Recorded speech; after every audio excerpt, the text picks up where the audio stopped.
Four Falls for Svenja Hertz.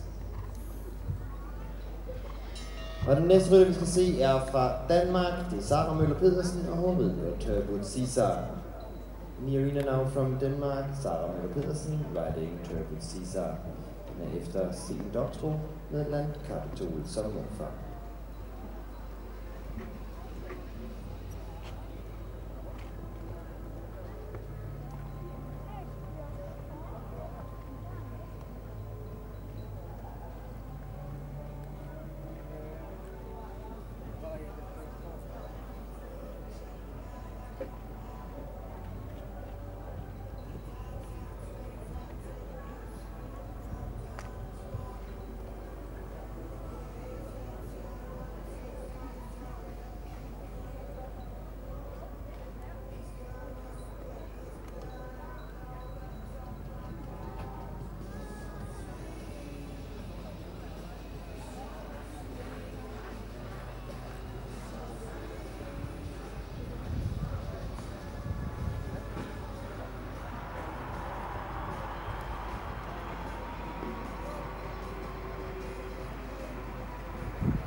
Så fik vi tredje rytter med i omspringningen, en fejlfri runde til Sara Møller Pedersen, og Turbo Caesar clear round for Sara Møller Pedersen.